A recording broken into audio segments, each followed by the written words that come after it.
Welcome back into the study of Piaget's learning theory.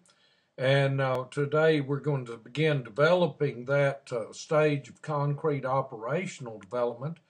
Be real interesting to examine this because we're moving out of the pre-operational stage and transitioning into the logical mathematical stage in which a person can fully operate at logical thought.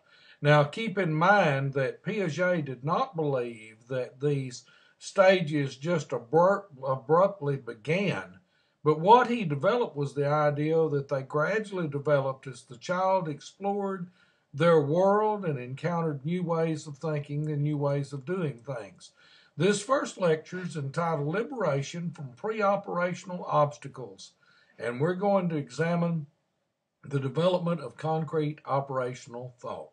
The first barrier to be overcome is that of egocentrism. Now, you will recall that egocentrism might be somewhat described as being self-absorbed, knowing about what self wants without regard to anyone else, maybe thinking that the universe revolves around self.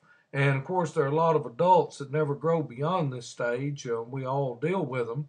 But in the natural stage of development, a child should progress beyond being egocentric to understand that there are other people out there and that those people have views and opinions. Now, in the concrete operational stage, the child first encounters a tremendous break from egocentrism brought upon by socialization.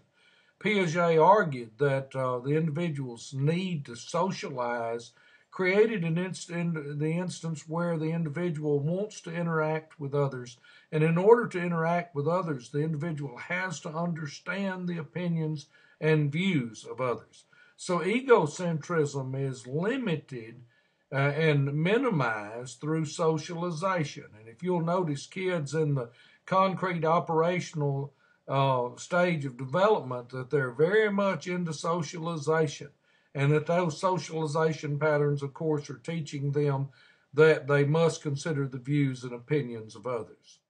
The next barrier to be overcome is that of centration, and I thought it might behoove us to look at a definition of centration. And of course, it says in Piaget's theory of cognitive development, the second stage is called pre-operational thought. During this stage, which occurs from age 4 to 7, the child begins to develop logic or reasoning. One of the processes that develops is that of centration, which refers to the tendency to focus on only one aspect of a situation, problem, or object. For example, a child may complain that there's little ice cream left in a big bowl. The child will be satisfied if the ice cream is transferred to a little bowl, even though nothing is added, because he considers only how full the bowl appears to be. Well, centration limits an individual's ability to operate in the logical framework. And as the child moves into the concrete operational stage, centration falls by the side. Pull this ice cream trick on a 5-year-old and then pull it on a 10-year-old and see what the differences may be. A third barrier that is overcome in the concrete operational stage is that barrier of reversibility. Now, reversibility is just simply the ability to take things from point A to point B and be able to carry them from point B back to point A. The example given here is that my child might have a ball that deflates. Now, a child in the pre-operational stage would say, oh, my lands, it's gone, it's gone. But a child in the concrete operational stage understands that if the ball can be deflated, the ball can be inflated, filled with air, and put back into play. This is reversibility. The fourth barrier which we observed in the pre-operational stage was the concept of conservation. In other words, that an object does not change its amount, overall volume, or mass just because it's moved from one form to another. You will recall that in the pre-operational stage, the child took an amount of water, poured it out of a small fat glass into a tall thin glass, and then thought there was more in the tall thin glass. As the child moves into the concrete operational stage, the child develops the ability to see conservation of mass and conservation of amount, volume, or all of those other aspects. If you pull this little glass trick on a 4-year-old again, you get a very different result than if you use it on a 10-year-old. I chose to end this little discussion on Piaget, liberation from the obstacles to logical thought found in the pre-operational stage, with just a picture of Dr. Martin Luther King to remind you of his great speech entitled Free at Last, Thank God Almighty, Free at Last. I think that is a very appropriate way to end this, because when one looks at human prejudice, we discover that the foundations of prejudice are built way down in stages well before logical thought arrives, because someone looks different, because someone speaks different, then someone must be different is the conclusion in the pre-operational stage. But as we begin to think, we begin to exercise logical thought, and we move into the abstract, then we find that people are people, wherever they may be. I love the old phrase out of the cartoon Horton Hears a Who, a person's a person no matter how small. Logical thought is the enemy of human prejudice, because honest, logical thought should liberate us from the preconceived notions that we develop down in the pre-operational stage as we view others.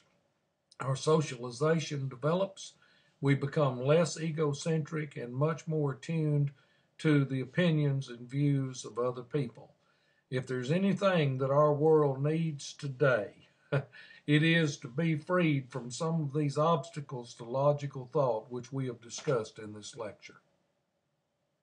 One day, this nation will rise up and live out the true meaning of its creed. We hold these truths to be self-evident, that all men are created equal.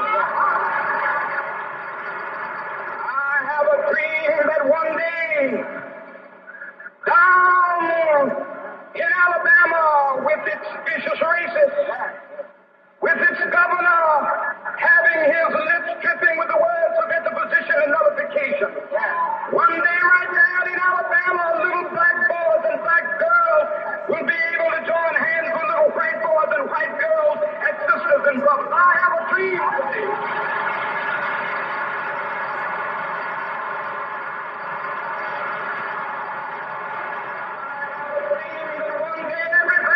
Shall be exalted. Every hill and mountain shall be made low, the rough places will be made plain, and the crooked places will be made straight, and the glory of the Lord shall be revealed, and all flesh shall see it together.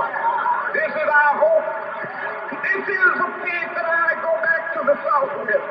With this faith, we will be able to work together, to play together, to struggle together, to go to jail together, to stand up for freedom together, knowing that we will be free one day. I say to you today, my friend, let freedom reign. From the prodigious hilltops of New Hampshire, let freedom reign. From the mighty mountains of New York, let freedom reign from the heightening Alleghenies of Pennsylvania. Let freedom reign from the snow-capped Rockies of Colorado. Let freedom reign from the curvaceous slopes of California. But not only that, let freedom reign from Stone Mountain of Georgia. Let freedom reign from Lookout Mountain of Tennessee. Let freedom reign from every hill and molehill of Mississippi, from every mountainside. Let freedom reign, and when this happens, when we allow freedom reign, when we let it rain from every village and every hamlet, from every state and every city, we will be able to speed up that day when all of God's children, black men and white men, Jews and Gentiles,